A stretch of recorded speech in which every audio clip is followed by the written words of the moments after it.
नमस्कार, मैं doctor Vinay Singh Yadav, associate professor, government college Behror Alwar, आपका इस कक्षा में स्वागत करता हूं, अभिनंदन करता हूं। और हम एक महत्वपूर्ण अंतर्राष्ट्रीय राजनीति के सिद्धांत, शक्ति संतुलन सिद्धांत के बारे में चर्चा कर रहे थे।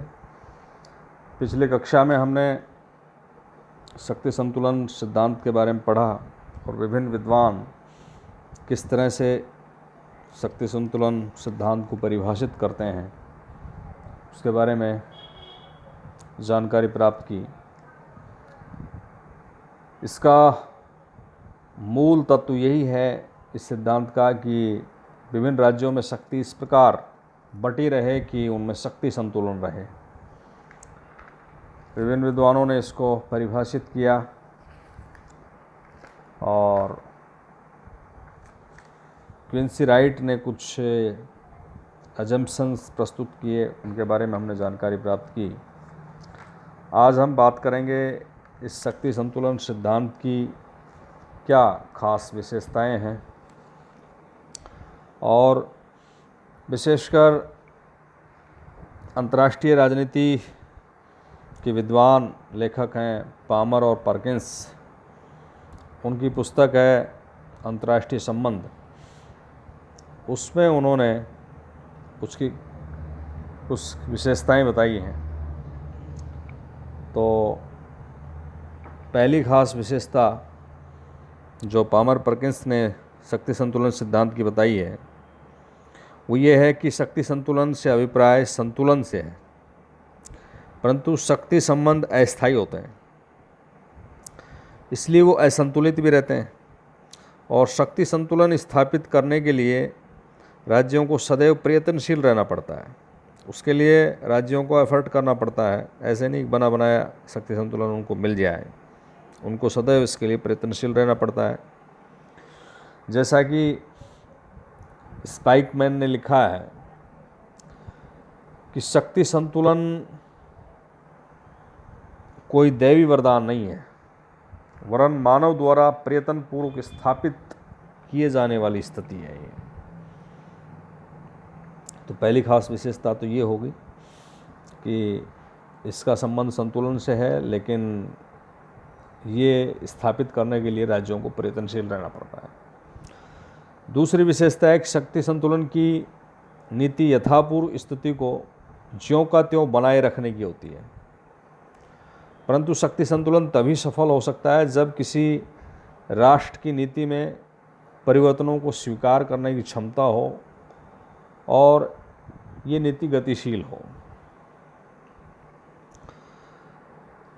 तीसरी जो खास विशेषता है वह है कि कभी भी पूर्ण शक्ति संतुलन स्थापित नहीं होता, इसलिए ये शक्ति तत्व को मापना संभव नहीं है। चौथी खास विशेषता है कि युद्ध की स्थिति है जिसमें दो राष्ट्रों की शक्ति का परीक्षण हो सकता है। हमने जब इसको परिभाषित किया था तब भी इस चीज़ को देखा था कि युद्ध की स्थिति में ही ऐसी स्थिति है जिसमें राष्ट्रों का शक्ति का परीक्षण होता है, लेकिन युद्ध के बाद कैसी स्थिति रहेगी इसका पूर्व अनुमान नहीं हो सकता। और जिस शक्ति संतुलन की रक्षा के लिए युद्ध लड़ा जाता है, युद्ध की समाप्ति पर उसकी स्थापना नहीं हो सकती।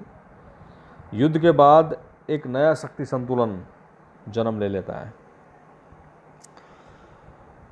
अगली विशेषता है कि शक्ति संतुलन के बारे में इतिहासकार का दृष्टिकोण वस्तुनिष्ठ होता है, ऑब्जेक्टिव होता है, और राजनीतिक का दृष्टिकोण व्यक्तिनिष्ठ होता है, सब्जेक्टिव।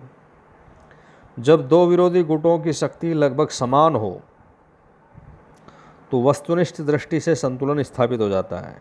एक इतिहासकार की दृष्टि से वो संतुलन स्थापित माना जाता है, परंतु व्यक्तिनिष्ठ दृष्टि से संतुलन तब ही स्थापित होता है जब अपना पक्ष दूसरे पक्ष की अपेक्षा अधिक शक्ति संपन्न हो जाता है।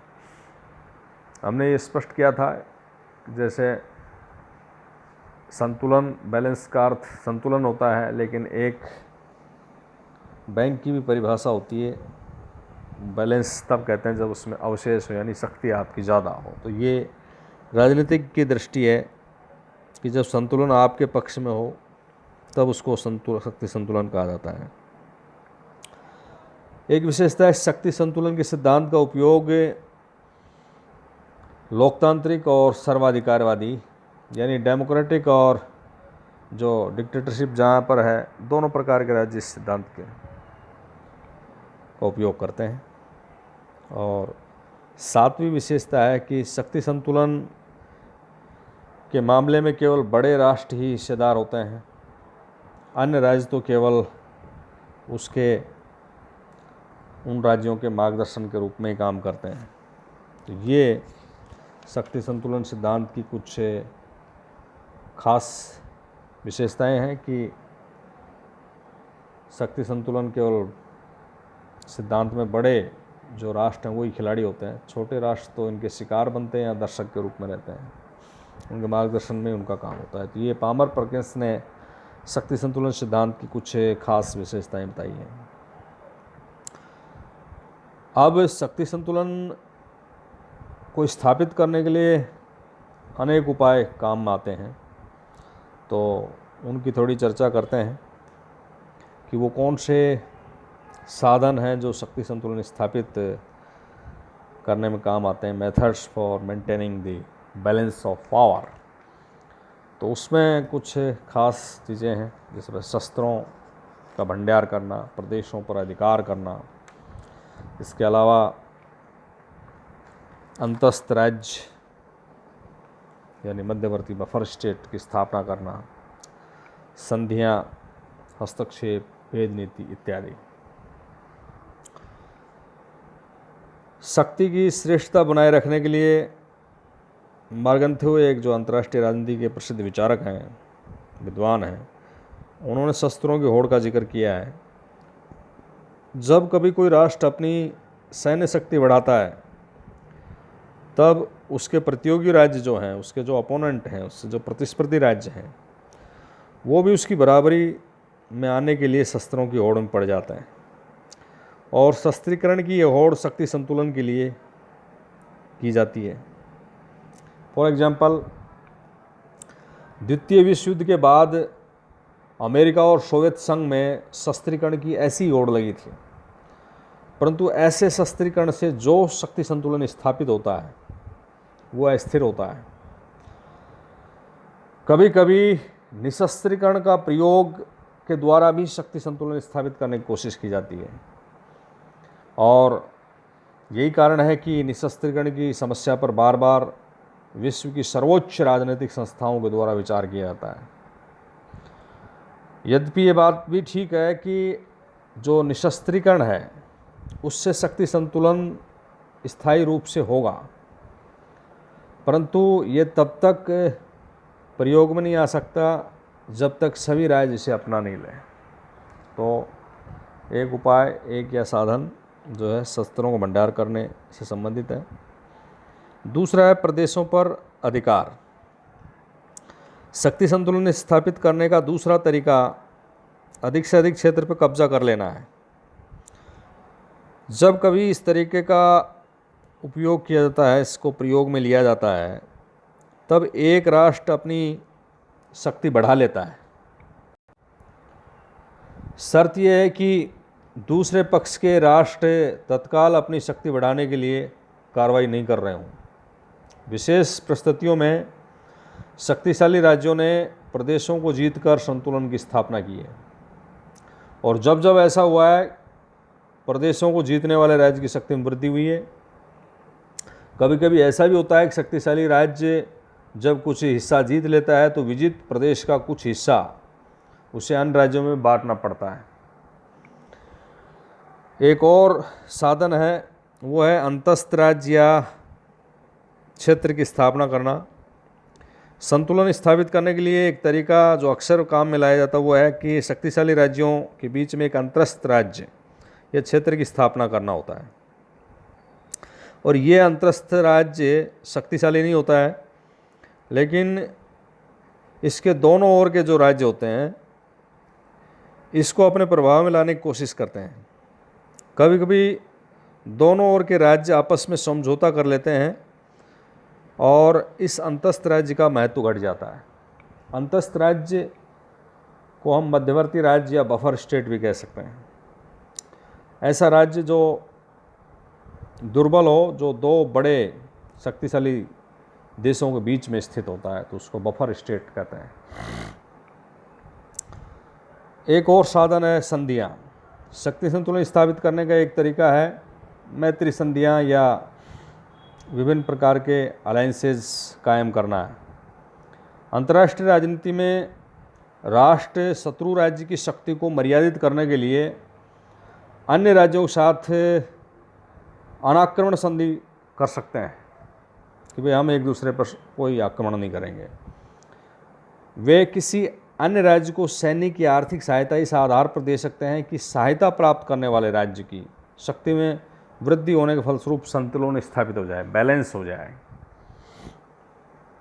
एक और है उपाय इसका साधन शक्ति संतुलन स्थापित करने का, वो है हस्तक्षेप, इंटरवेंशन। कभी कभी राष्ट्र अपने हित को देखते हुए नए मित्रों का चुनाव करते हैं और इस कारण वे छोटे राज्यों के भीतरी मामलों में हस्तक्षेप करके वहाँ अपने अनुकूल सरकार बनाने की कोशिश करते हैं और अपने प्रभाव को बढ़ाकर वो शक्ति संतुलन स्थापित करने की कोशिश करते हैं। तो ये हस्तक्षेप हुआ। इसके अलावा है एक भेद नीति। संतुलन स्थापित करने के लिए राज्य शत्रु पक्ष के साथी राष्ट्रों में फूट डालने की कोशिश करते हैं, प्रयास करते हैं।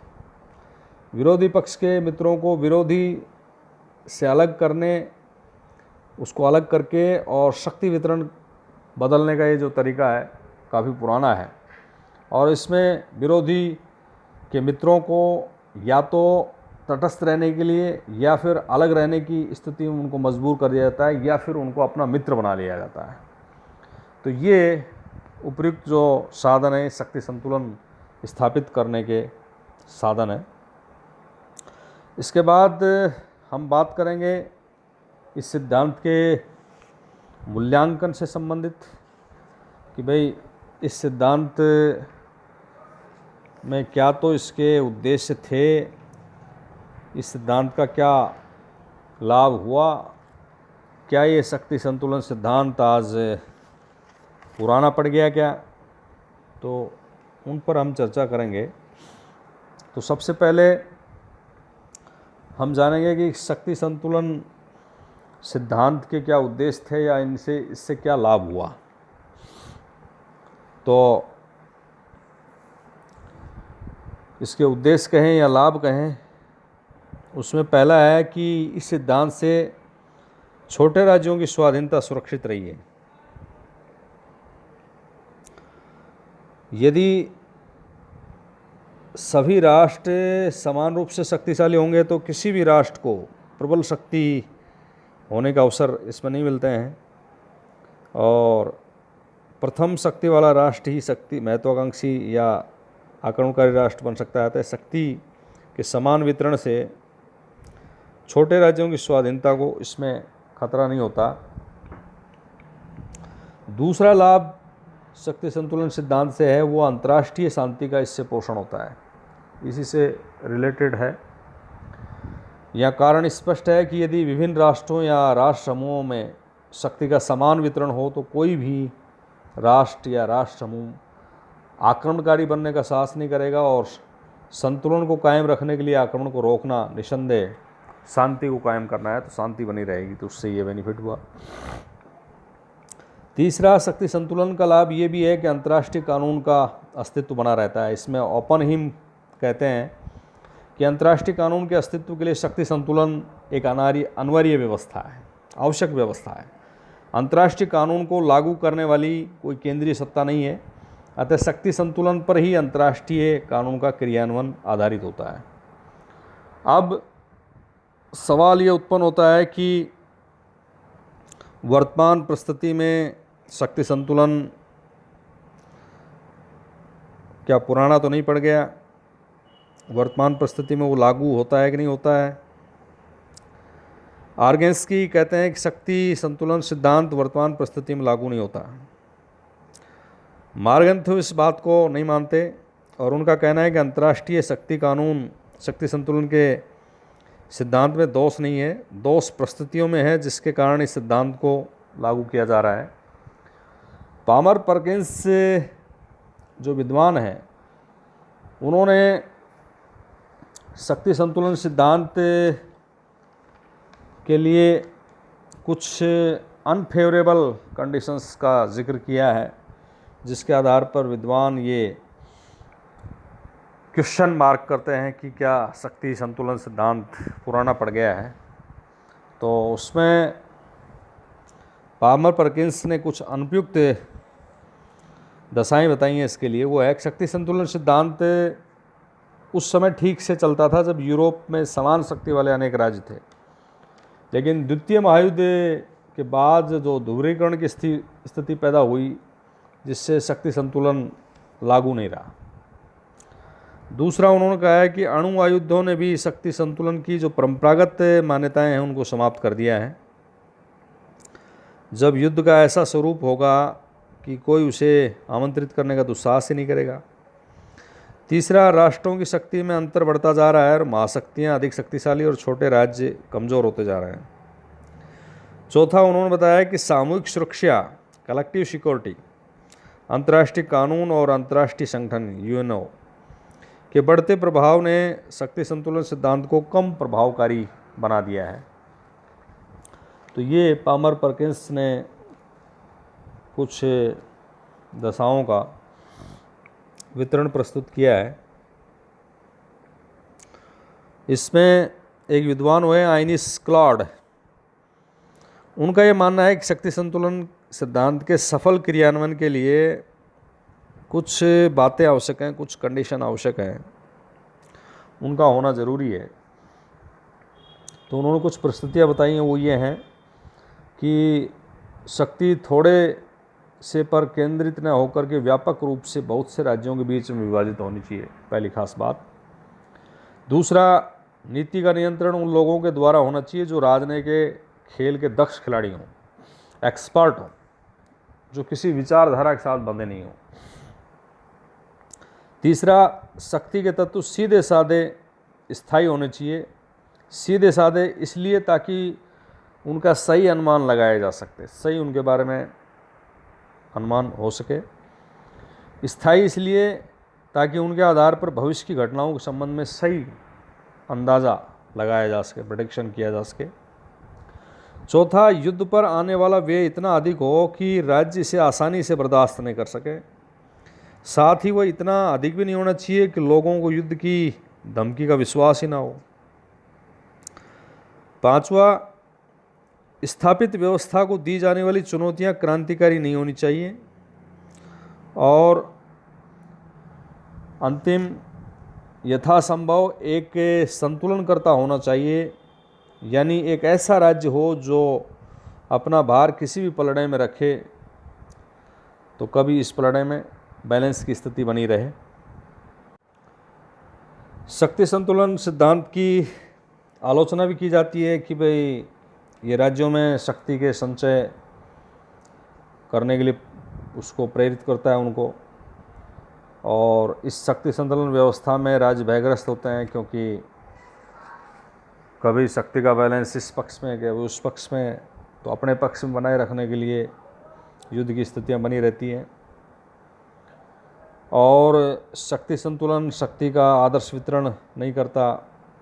शक्ति संतुलन सिद्धांत से युद्धों का कारण होता है और इससे शक्ति में असंतुलन होता है।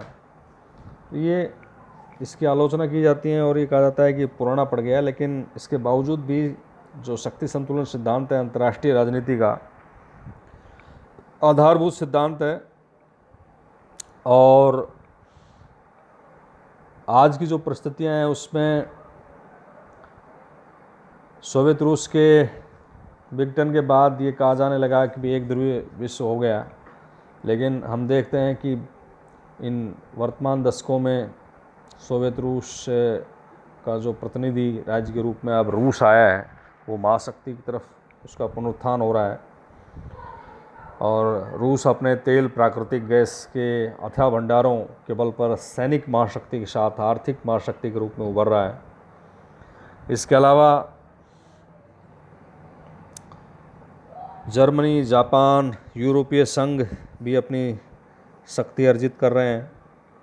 संघाई सहयोग संगठन जो है एक तरह से नाटो के विरुद्ध प्रयोग किया जा रहा है, और दूसरी तरफ संतुलनकर्ता के रूप में अब भारत की भूमिका भी उभर रही है। तो भारत, रूस, चीन त्रिकोण की कभी बात होती है, कभी चीन को बैलेंस करने के लिए जापान, अमेरिका, ऑस्ट्रेलिया और भारत का एक चतुष्कोण जिसको क्वाड कहा जाता है उसकी चर्चा होती है। तो ये ठीक है कि वर्तमान में अंतर्राष्ट्रीय राजनीति में परंपरागत शक्ति संतुलन व्यवस्था तो विद्यमान नहीं है, लेकिन जिस तरह से विश्व एक बहुध्रुवीय व्यवस्था की तरफ उन्मुख है, उसमें शक्ति संतुलन सिद्धांत की पुनः उपस्थिति का इसमें संकेत मिलता है। धन्यवाद।